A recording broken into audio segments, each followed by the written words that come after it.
Hello সবাইকে, চলে এসেছি এবার একটা ভিডিও নিয়ে। আজ তোমাদের সাথে একটা বিকেলে স্ন্যাক্স রেসিপি শেয়ার করব।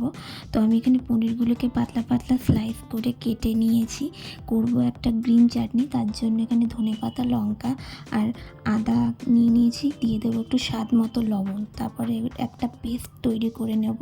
এখানে আমাদের গ্রিন চাটনি তৈরি হয়ে গেছে। এবার পনিরের মধ্যে একটু নুন আর লঙ্কার গুঁড়ো দিয়ে ভালো করে এটাকে ম্যারিনেট করে নেব। ম্যারিনেট করা হয়ে গেলে একটা বাটির মধ্যে নেব একটু ময়দা, চালের গুঁড়ো, স্বাদ মতো লবণ, কাশ্মীরি লঙ্কার গুঁড়ো একটু কালারের জন্য, আর একটু জিরের গুঁড়ো। এবার এটাকে জল দিয়ে আস্তে আস্তে একটা ব্যাটার তৈরি করে নেব।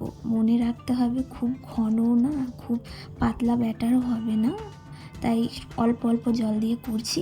আর এই যে এরম ঘনত্বের একটা ব্যাটার তৈরি করে নিতে হবে। এবার পনিরের ভেতর দুভাগ করে যে গ্রিন চাটনিটা করেছিলাম সেটা আমি দিয়ে দিলাম। এভাবে আমি একে একে সব পনিরের মধ্যে গ্রিন চাটনিগুলো দিয়ে দিলাম।